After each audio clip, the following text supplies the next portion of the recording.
I always believed that kindness was something you could feel before you ever saw it. And when I met him, I felt safe, cherished, even.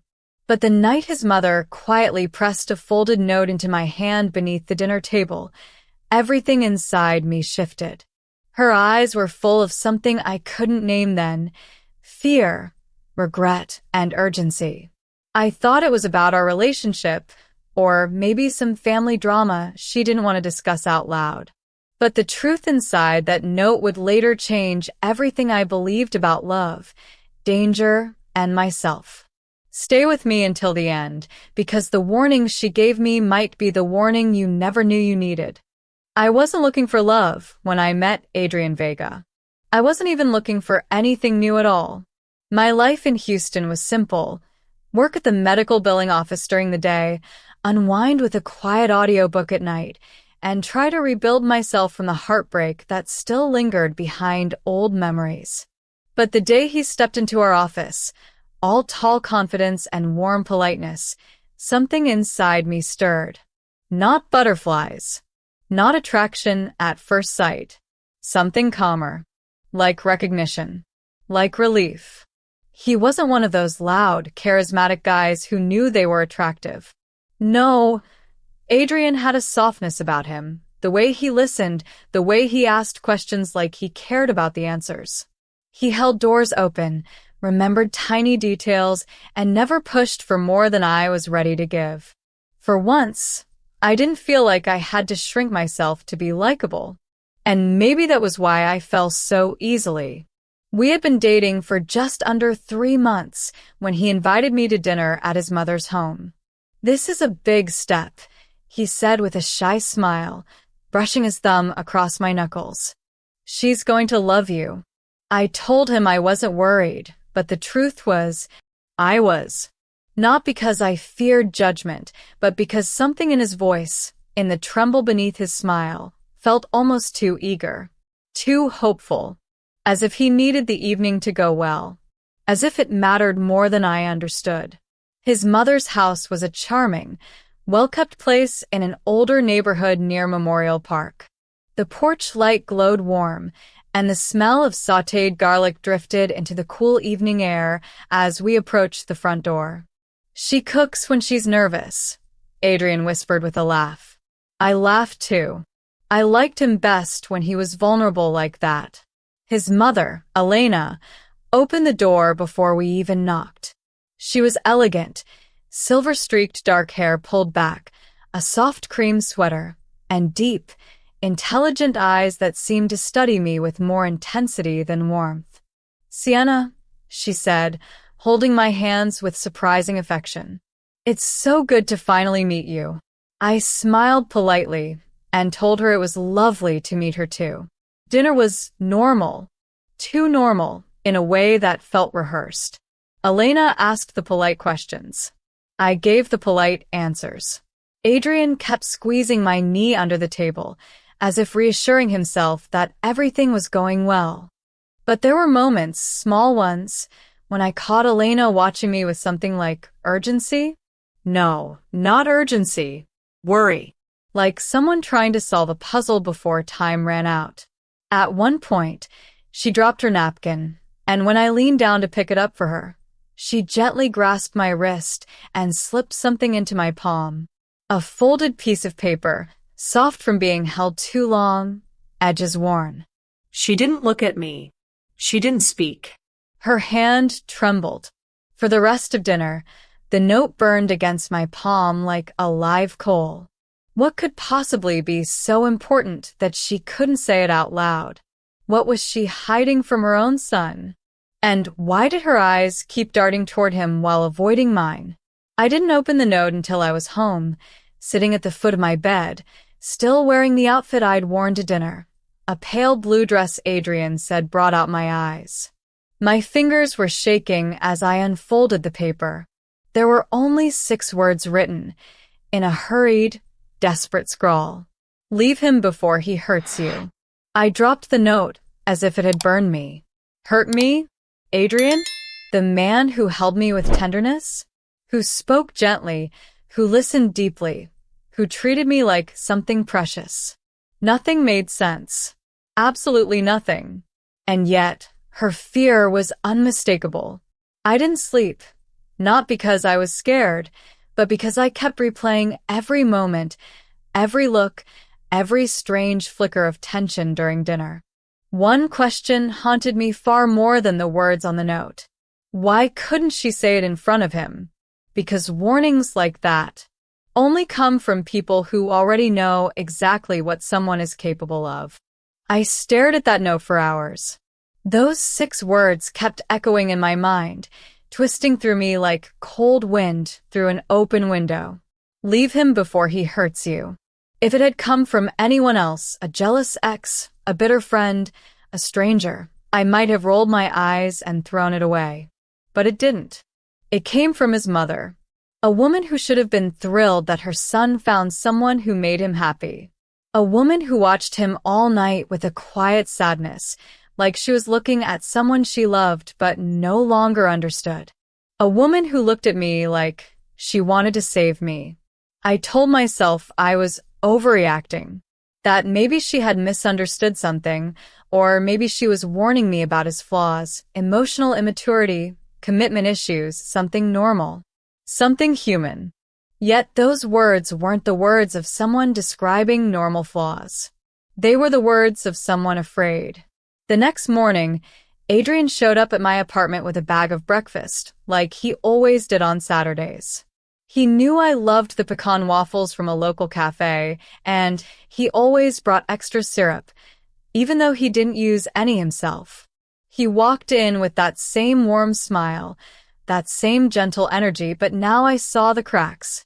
Or maybe I was imagining them. Maybe knowing too much makes you see things that aren't real. His hands were steady as he set the food on the counter. His voice was soft as he asked how I slept. His eyes were bright, kind, open. Nothing dangerous. Nothing controlling. Nothing harmful. So why was my heart racing like I needed to protect myself?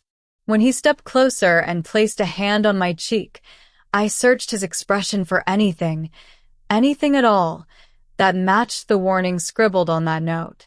But nothing was there. Only affection. "Sienna," he murmured, brushing a piece of my hair behind my ear. "Last night meant a lot to me." I swallowed, feeling guilt settle heavy in my stomach. If he knew what his mother had written, would he be angry? Hurt? Betrayed? "You seem nervous," I said carefully. He froze for a fraction of a second, not enough for most people to notice, but enough for someone watching closely. "I just want you two to get along," he said lightly. Too lightly, like his voice was trying to carry something heavier than it could handle. "And did you think we didn't?" I asked, testing him. He hesitated, lips parting, then forced a small smile. "I think she was just being protective." Protective. The same word that echoed in my mind all night. Protective of who? Him? Or me? I went to the kitchen to grab plates, and the moment I turned away from him, I felt his gaze burning into my back, not in a loving way, but in a way that studied me too carefully. Like he was waiting for something. Like he wanted to read my thoughts. "Hey," he said suddenly, voice too bright. "Come here. Let's eat before it gets cold." I forced a smile and joined him. I told myself nothing was wrong. I told myself I was spiraling. I told myself to trust the man I had come to care for. But trust is easiest when you don't know what to fear. And fear is easiest when someone warns you to run.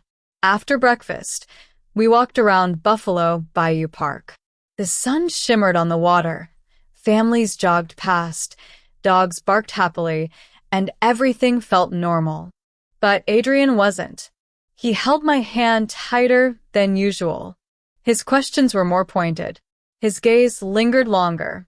His laugh was delayed, like he had to rehearse it first. At one point, he stopped walking and looked me straight in the eye. "Did my mom say anything to you last night?" I froze. Every sound around us, the wind rustling the trees, a child's laugh in the distance, the steady beat of my heart. vanished. He didn't blink. His jaw tightened in a way I had never seen before. His fingers dug into my hand just slightly, too slightly for physical pain, but enough to feel like a warning. My voice came out thin. No. She didn't. He studied me for a long moment, then nodded. Good, he whispered. Good? Why good? Nothing felt right anymore. When he walked me to my car later, he kissed me with a tenderness that made my chest ache. His hands shook slightly, but enough for me to feel it. And suddenly, I knew something with chilling clarity. His mother wasn't warning me because she disliked me. She was warning me because she knew her son better than I did. And the secret she feared wasn't about who he used to be. It was about who he was right now. For the rest of the week, everything between Adrian and me felt off. He wasn't unkind. He didn't raise his voice. He didn't act violent or unstable. That was the problem. Everything was too perfect, too smooth, too controlled. Like he was rehearsing being the perfect boyfriend, so I wouldn't notice anything else. And maybe I wouldn't have if his mother hadn't warned me. Because once you're told to fear someone, every moment becomes a test of what you missed before. Even the small moments. Like the night he texted me 6 times in a row because I didn't respond within 15 minutes. Like the way he insisted on driving me to work every day, even when I said Uber was fine. Like the way he needed to know my schedule, my plans, my breaks. He called it caring. But caring shouldn't feel like surveillance. Still, I tried to ignore it. I told myself to be fair. I told myself he'd never done anything truly wrong. But then Thursday happened, and everything changed. Adrian was supposed to drive me to work, but he showed up late, almost 30 minutes late, with a small bleeding cut across his knuckles. What happened? I asked, reaching instinctively for his hand. He snatched it back. It's nothing. His voice was clipped, sharp. Not like him. Did you get hurt? Adrian, what? I said it's nothing, Sienna. The air turned cold around us. My breath caught.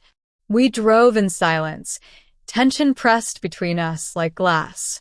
Before I got out of the car, he grabbed my wrist, not gently, not cruelly, but with a firmness that told me he needed something from me. Sienna, tell me you're not pulling away. I swallowed. I'm not. He exhaled, relieved, but his grip didn't loosen. Good. Because I can't lose you. I can't. His voice cracked. His eyes glistened. It was vulnerable. It was emotional. It was sincere. But it wasn't healthy. And deep down, I knew that. He leaned across the seat and kissed me like someone desperate to anchor himself. Someone afraid of something I didn't understand. But I was starting to. I didn't realize how tightly he held me until I finally pulled away and saw the red marks on my arms. He didn't apologize. He didn't even notice. By lunchtime, the uneasy feeling in my chest had grown into something heavier, something that pulled at me with invisible hands. So I did something I never expected myself to do. I called his mother. When she answered, her voice was quiet, almost cautious. Sienna? Hi, Mrs. Vega. I hope I'm not bothering you. You're not, she said too quickly. Are you somewhere safe? I froze. Somewhere safe. Yes. I'm at work. A long, shaky exhale came through the phone. Good. I didn't know how to say it. I didn't know how to ask without sounding dramatic or paranoid. Can we talk about the note? I whispered. Silence. Total silence. Then, Sienna, you need to trust me when I tell you this. Adrian is not who you think he is. My heart thudded painfully. Then who is he? Her breath hitched. I can't explain everything on the phone. It isn't safe. Safe. Why did she keep saying safe like he was listening? Watching? Capable of something terrifying? Please, I begged. Why did you tell me to leave him? She hesitated for a long moment, too long, as if she was debating whether telling me would cost her something she couldn't get back. Then her voice lowered, cracking with something between grief and dread. My son is sick, Sienna. Deeply. He hides it well. He always has. But when he feels someone slipping away, he becomes someone else. Someone dangerous. My stomach twisted. Dangerous. That word didn't match the man who brought me waffles. The man who remembered how I liked my coffee. The man who brushed his thumb across my cheek like I was fragile. Unless that's exactly what it was, a performance. What has he done? I whispered. She didn't answer the question. Instead, she said the words that would haunt me for months. He has hurt women before. The office walls felt like they were spinning. Hurt women? As in plural? As in more than one? How? I whispered, terrified of the answer. Another silence. Then a trembling confession. They all left him. Everyone. And every time he couldn't accept it. A tear slid down my cheek. Are they okay? Her breath trembled. Somewhere in that silence, I heard the truth. No, they were not okay. And suddenly, the cut on his knuckles made sense. The silent tension. The controlling behavior disguised as care. The need to know where I was at all times. The panic at the thought of me slipping away. Sienna, she whispered, you have to end things. Carefully. Do not confront him. Do not anger him. Just. A door slammed on her end. Her breath caught. Then a man's voice, muffled but sharp. Mom? Who are you talking to? My blood turned to ice. Adrian. He was home. She spoke quickly, voice trembling. I have to go, Sienna. Please be careful. The line went dead. I stare at my phone, heart pounding so violently it hurt. I wasn't imagining things. I wasn't paranoid. I wasn't being dramatic. His mother was afraid of him. Terrified, even. And now, I finally understood why she slipped me that note. She wasn't warning me because she didn't want me with him. She was warning me because she knew what happened to the women who stayed. I didn't hear anything else from his mother that day. No return call. No text. Nothing. The silence wasn't normal. It wasn't casual. It wasn't the kind of silence people fall into when they get busy. It was the kind of silence that follows fear. By the time I got off work, my body felt like it was trembling from the inside, not visibly, but deep in my bones. I walked through the parking lot gripping my keys between my fingers, telling myself it was just a precaution, telling myself I was being ridiculous. But that didn't stop me from scanning every shadow, every shape, every passing car that slowed, even for a moment. I didn't see Adrian's car anywhere near my work. I thought that meant I was safe. But fear never announces itself politely. When I stepped into my apartment, something was off. It wasn't messy. It wasn't ransacked. Nothing was destroyed. Everything looked exactly the way I left it. Too exact. My throw blanket on the couch was folded differently. The dining chair was pulled out slightly. My perfume bottle had been moved half an inch to the left on my vanity. Small things. Tiny things. Things no burglar would ever bother with. Things only someone familiar with me would notice. Someone who wanted me to think I was imagining it. Someone who wanted to feel close to me when I wasn't home. I froze in the doorway, my skin prickling. No, it couldn't be him. Adrian had never been to my place without me. He didn't have a key. I never gave him one. Only maintenance had a spare, and they always left a slip on the door when they entered. There was no slip. And yet, the air felt touched. Occupied. Used. Like someone had been inside. I backed out of the apartment after only 3 steps, my breaths turning shallow. I went straight to my car, locked the doors, and drove. Not home, not to friends, not anywhere familiar. I drove to the one person who knew the truth. Elena. When she opened the door, her face looked pale, almost hollow, and her eyes darted behind me like she expected someone to be there. "Come in," she whispered, quickly. I stepped inside, and she locked the door behind me with trembling hands. "Are you okay?" I asked. She exhaled shakily. No. "But that doesn't matter. You called me today, Sienna. You know, don't you?" "I know enough," I whispered. She pressed a hand to her forehead and sank onto the sofa. "I should have told you sooner. I should have warned every woman sooner. But I kept hoping he would get better. That therapy would help. That medication would help. That love would help." I sat across from her, heart pounding. "Help with what?" She looked up at me slowly. "He becomes obsessed." Completely. "He forms attachments so intense they feel like oxygen to him. If he senses a woman pulling away, even a little, he panics. And panic, for him, becomes anger, control. And then her voice cracked.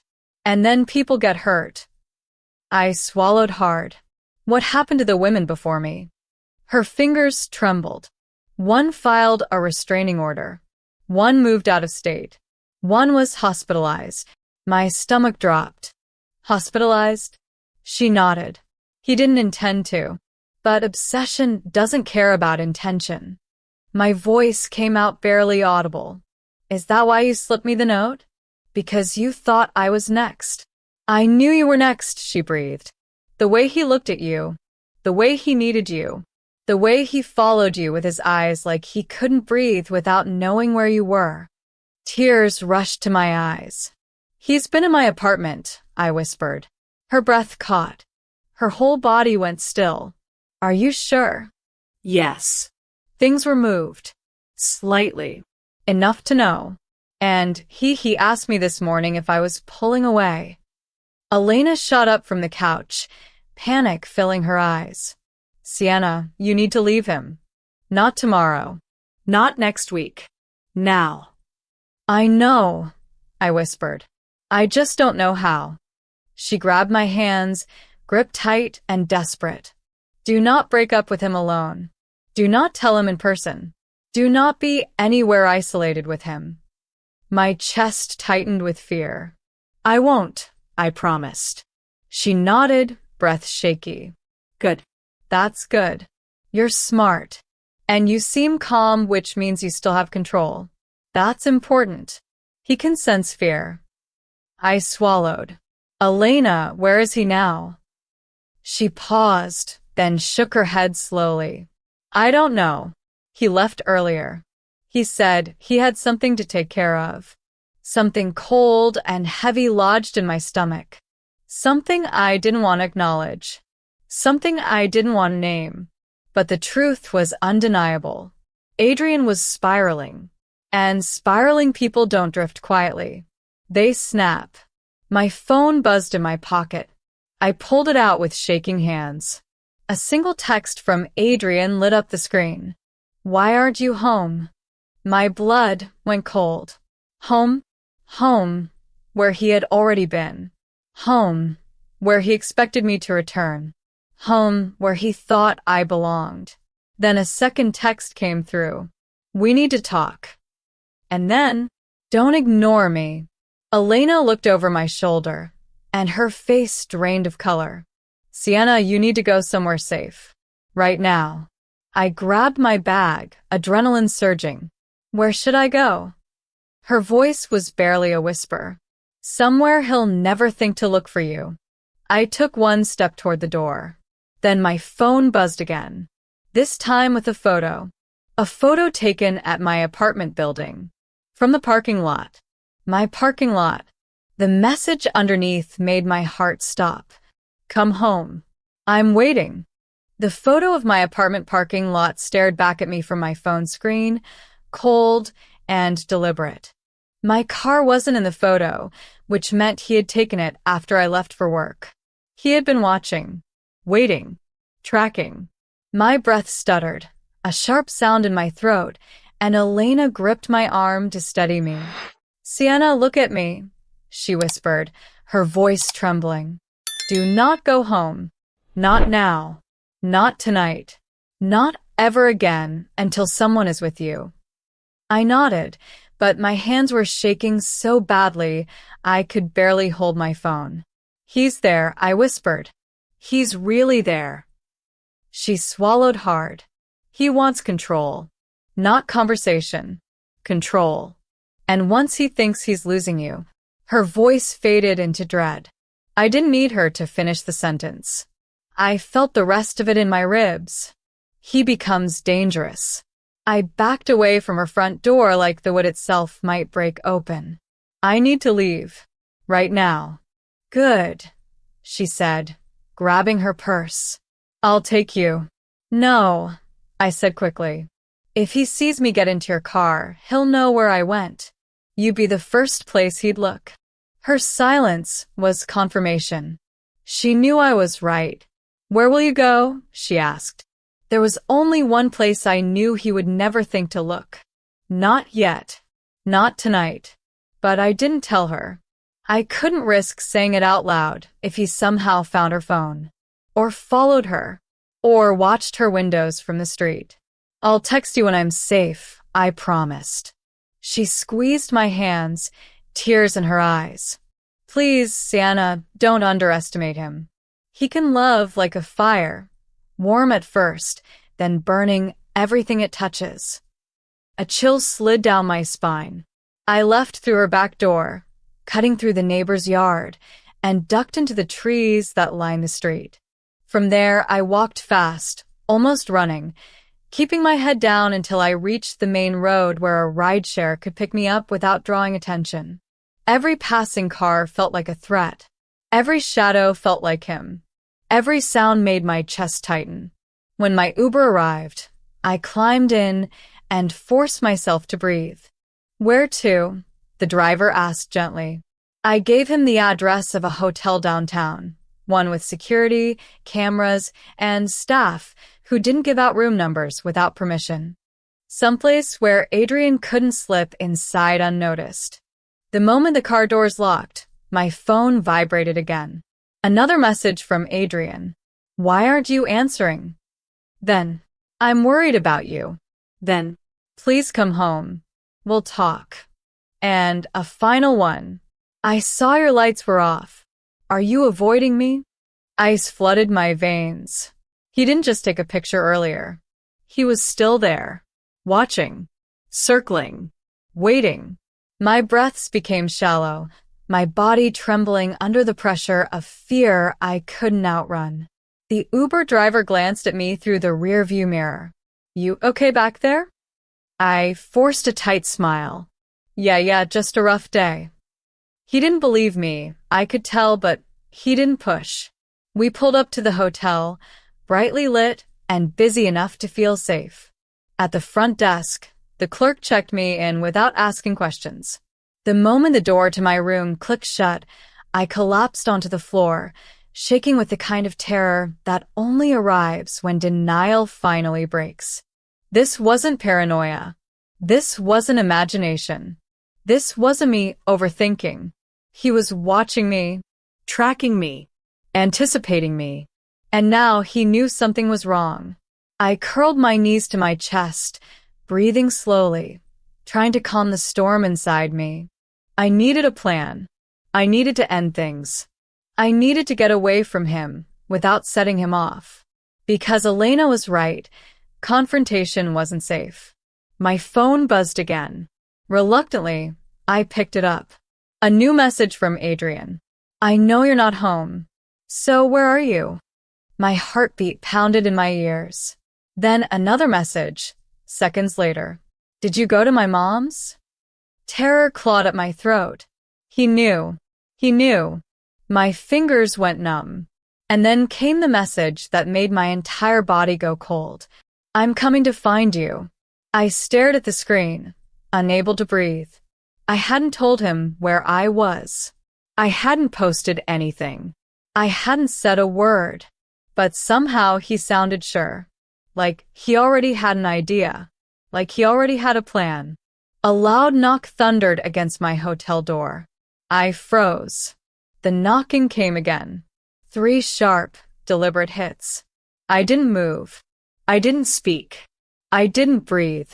And then, a voice outside the door, calm, patient, chillingly familiar, murmured, "Sienna, open the door."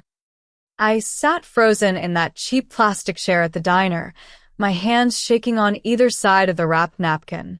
The AC vent above me hummed, rattling slightly, like even the building could feel the tension crawling through my skin. Detective Ramirez didn't blink. "I'm not trying to scare you, Lila. I'm trying to prepare you. Because the moment you walk out of this booth, your life changes." A beat. A breath. A tightening in my throat. "What exactly does that mean?" I whispered. He leaned forward, lowering his voice. "Ethan uses women. You weren't the first. And you weren't meant to be the last." My pulse jumped so hard it felt like my ribs vibrated. He socially isolates them, manipulates them, gets access to their finances, then ruins their credibility so they can't ever claim what he stole. His fingers tapped the file. Tap. Tap. Tap. His mother wasn't warning you to run from her son's flaws. She was trying to save you from becoming the next documented victim. Victim. The word hit me like a slap. "I'm not," I stopped, because something inside me cracked, as if the part of me that had been defending him, making excuses, clinging to that gentle smile he had shown me finally shattered. Ramirez saw it too. He softened. "You're strong, Lila. Stronger than you think. But people like Ethan choose their targets carefully." "What do I do now?" My voice broke. "How do I even begin to deal with this?" "Step 1, he said, sliding a simple card across the table. "Document everything." My texts, his messages, what he said to me, everything. His eyes locked onto mine. People like Ethan don't just disappear quietly. And when they realize you're no longer controllable, they get sloppy. That's when they slip. A cold shiver spread down my spine. "Is he dangerous?" "Not violent," Ramirez said carefully, "but dangerous in ways that are harder to see. Psychological warfare, financial manipulation, reputation sabotage." "And you're telling me this because?" His jaw tightened.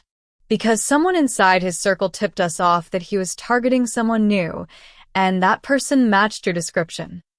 My heart slammed into my ribs. "Someone warned the police?" He nodded. "And based on the pattern, the only person who would have known early enough was his mother."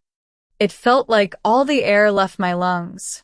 Marilyn, her shaking hands, her trembling voice, her desperate eyes begging me to take that note. She hadn't just been scared. She had been interfering, risking herself to stop him. "Why doesn't she go to the police?" I asked. He exhaled softly. "Because she's been financially dependent on him for years.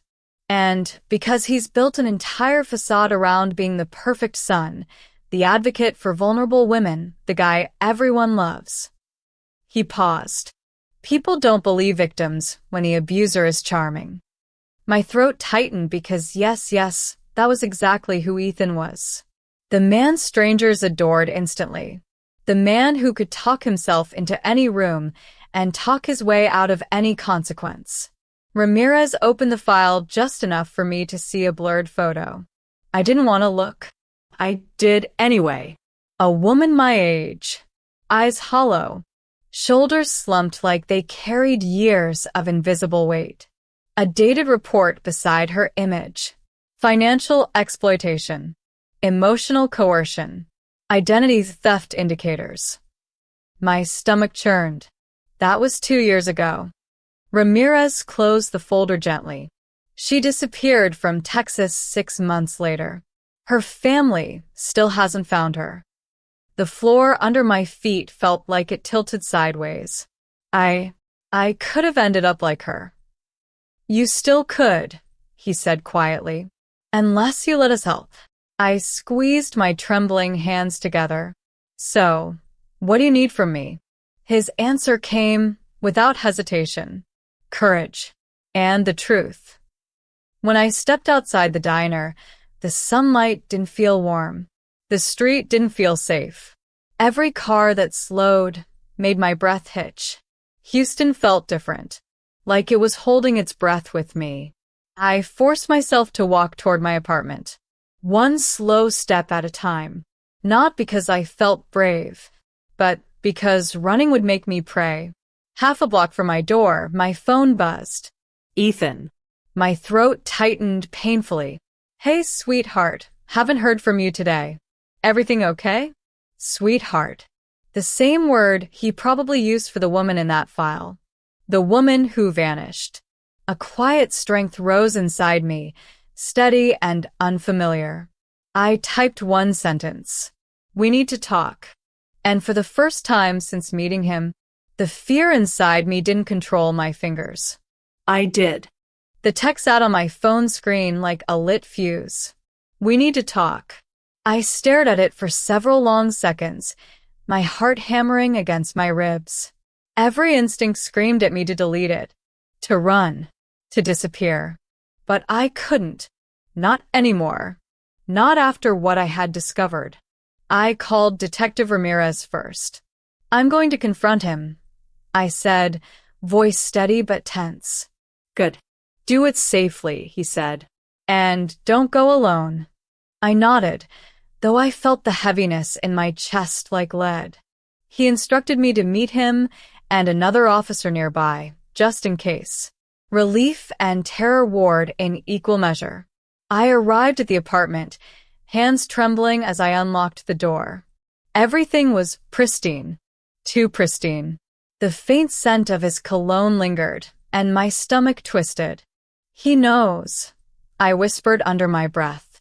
Ethan appeared from the living room before I could call out. Calm. Polished. His smile disarming. His eyes too sharp. Too calculating. Lila, he said, voice warm. You've been distant. What's wrong? I forced myself to take a deep breath. My hands shook, but my voice didn't. I know who you are, Ethan. I know what you do to women. His smile faltered just slightly. I don't know what you mean. You've hurt them. Financially. Emotionally. You manipulate, control, and disappear people who trust you. My voice rose, shaking with a mix of fear and fury. And I'm done being afraid of you. His expression hardened. You think you know me, Lila? You don't know anything. I know enough, I said, lifting my chin. Enough to know I won't be your next victim. He stepped closer, and for a terrifying moment, the old Adrian, the one who seemed gentle, caring, was gone. His hands clenched, jaw tight. You're mine, he hissed. I didn't flinch. No. I'm not. And then footsteps. Ramirez and another officer burst through the door. Ethan froze, realization dawning too late. Step away from her. Ramirez barked. The illusion shattered. The man behind the mask of charm and care was exposed. Panic flickered in his eyes for the first time. Lila, please. I didn't, his voice cracked. You hurt people, I said. And you were going to hurt me if I stayed. Not today. The officers moved quickly, restraining him while I stood trembling, finally allowed to breathe. Tears blurred my vision, but they weren't just from fear anymore. They were from relief. For months, I had felt trapped in a cage I didn't see clearly, a mask of affection that hid something dark. And now it was gone. I sank into a chair, shaking, exhausted, but alive. The note Elena had slipped me, the warnings, the fear, they had saved me. And for the first time, I realized the power wasn't in staying silent or hiding. The power was in choosing to act. I sat on the steps outside the apartment building, the Houston skyline glowing behind me. The air felt different now, lighter, almost forgiving. For months, I had been walking on a tightrope of fear, doubt, and anxiety, unsure if my own instincts could be trusted. Now I knew they could. Elena's words, the note she slipped me, the warnings, they had all been lifelines. And finally, I had taken them. Adrian, or Ethan, as I had learned his true name, was in custody. The officers confirmed that the women he had targeted were being contacted and given resources, and that his mother was cooperating with the investigation. Somehow, in the midst of terror and heartbreak, justice had a foothold. I realized something important. Surviving wasn't just about escaping him. It was about reclaiming myself, my own voice, my own freedom, my own body and mind. I walked back to my apartment days later. Every room felt different now. No longer a place of potential fear, but a place of safety. I rearranged my furniture, added plants, and opened the windows wide. Light poured in, and I breathed in deeply. The apartment, my sanctuary, was mine again. Most importantly, I learned to trust myself again. My instincts, my ability to read the subtle truths behind smiles and words. The world could be dangerous, yes, but I was stronger than I had ever believed. And that strength was mine to keep. No one could take it away. Life doesn't always hand you fairy tale resolutions. Sometimes it hands you fear, betrayal, and the weight of choices you never wanted to make. But even in the darkest moments, there are people who see the truth and your own courage that can guide you through. I survived. I healed. I reclaimed my life. And in that, I found empowerment I never knew I could possess.